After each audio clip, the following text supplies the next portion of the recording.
become a healthy competition between the two teams that share the Staples Center. In the fourth quarter, veterans Pau Gasol and Steve Nash, guess what they did? They watched from the bench. Wow. The entire fourth quarter.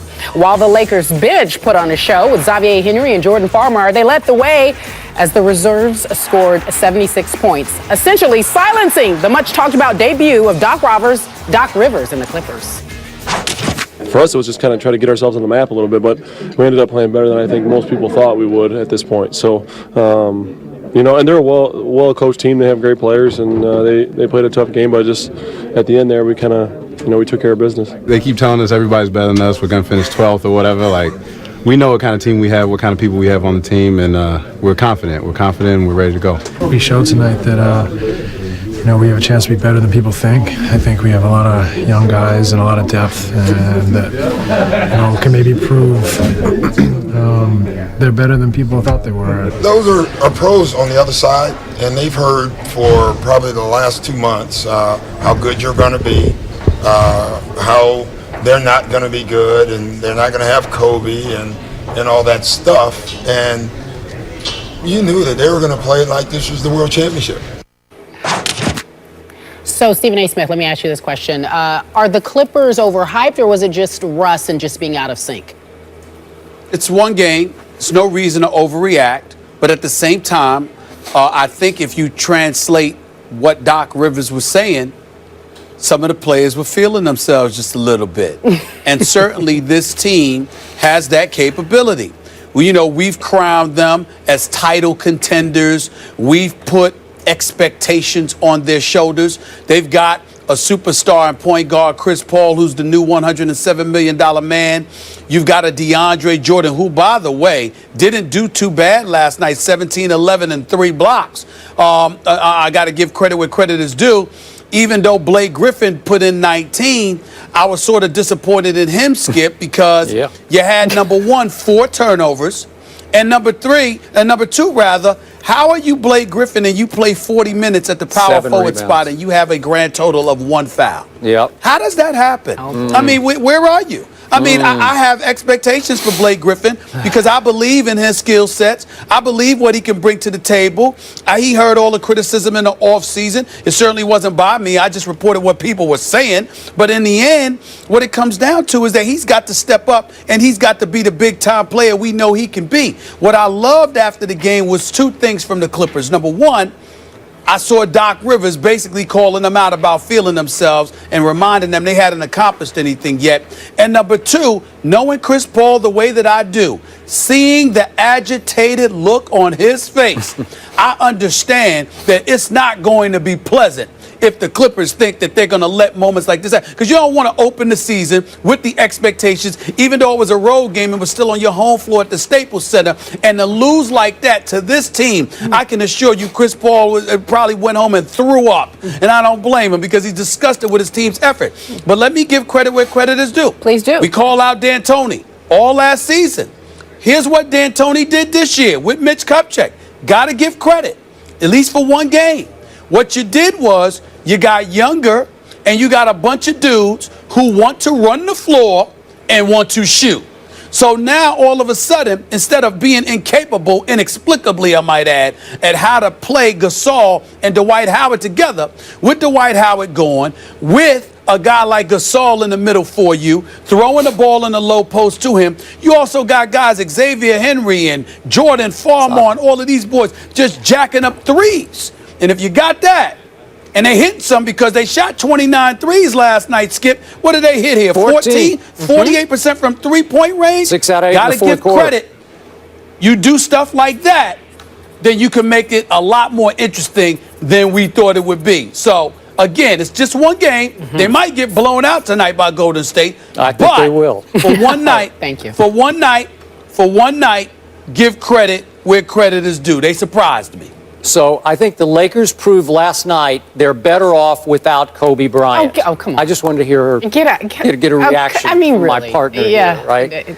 Okay. I'm not. Now back to the real world. Yes. To your point, Stephen A., before I answer the Clippers question, your Clippers that you did pick to win the West, I think that last night, Mike D'Antoni, for the first time in Los Angeles, finally found 5 guys at the end of the bench who are capable and willing of playing D'Antoni ball, 7 seconds or less, as you said. Because in the fourth quarter, I was stunned. He stuck with 5 non-starters the whole way. And I laughed at what Doc Rivers said after the game. He said, I kept hoping he'd put his starters back in because these guys were wearing us out. And they were. Not one starter played in the fourth quarter. So Gasol and Kaman and Steve Nash are sitting over there with Kobe in the second row watching the shock troops, the splinter squad, just run up and down the floor and run the Clippers off the floor that they share with the Lakers, 41-24 in the fourth quarter. Think of that, Stephen A. 41 points the Clippers gave up on their home floor in the fourth quarter. 6 out of 8 threes. 12 of those points were scored by Xavier Henry, who, to me, looked the best I've seen him look since he played for Putnam City High School in Oklahoma City, because I never even liked him at Kansas, where he averaged about 13.5 points a game. I couldn't see him going 16th overall in the first round. He's averaged 4.5 points a game through 3 NBA seasons, and all of a sudden, a career-high 22? Seriously? Do I think that's a blip or a trend? I'm going to say that's a blip. I'm not sure that's going to last, but there is more young depth there than we've seen in the at least last year. Now, to your Clippers, I do think they're a little overhyped. But to your point, I believe last night was just what the doc ordered, as in doctor, as in Doc Rivers. He needed that game to get his team's attention.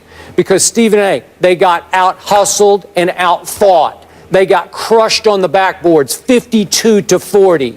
They looked flat and deadheaded in the fourth quarter. They got rings run around them by the Lakers bench.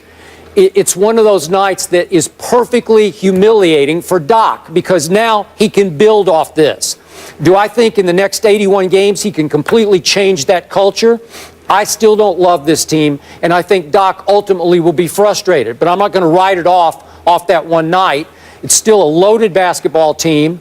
I got to see more from Blake than, as you say, 1 foul and 7 rebounds. Are you kidding me? In 40 minutes? No, not good enough. And I still don't think that tandem inside is strong enough to lift this team through the West into the NBA Finals. Well, listen, it's possible. Certainly, based on what you saw last night, it doesn't look likely, but it's an aberration. It's an 82-game schedule. There's 81 to go. And when you have a team with these expectations, when you have not one leader in a Chris Paul, but 2 in him and Doc Rivers, I have a lot of confidence in this team. I look at a guy like Blake, like DeAndre Jordan. You're going to have some people that sit there and look at him, and obviously he has greater expectations because Doc Rivers wants him to be the defensive player of the year, and I definitely think he has that capability.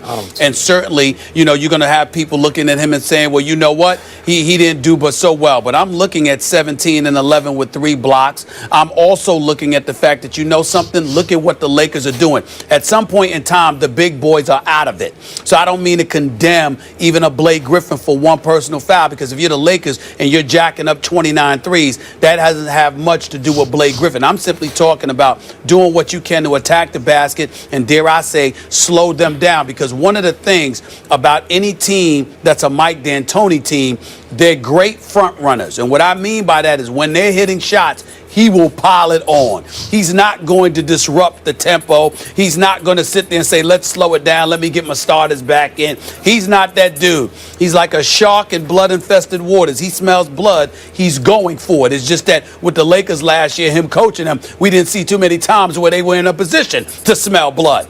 This year, with these young dudes, with the minimal expectations, with guys having something to prove, wearing purple and gold, being in La-La, being a second fiddle to the Los Angeles Lakers, they're literally playing with house money. Everything to gain, absolutely nothing to lose. And what they showed you last night is that if they can hit shots, this could be a surprising team, because Mike D'Antoni is going to get, we know, I don't believe in him defensively. We both know that. But offensively, he is going to get you open shots. The question is, are you going to make them? If you can make them, it could be very, very interesting, because he's certainly got a bunch of young dudes that ain't scared to take them. Okay, last point. Doc is going to also have to get his Clippers to commit to playing defense, because they don't play much. Stephen A., I think it's going to be a long uphill battle in that regard because that's my biggest issue with the Clippers. All right, Skip Bayless says it's just what the doc ordered. Stephen A. says let's give D'Antoni credit at least for one game. Coming up next,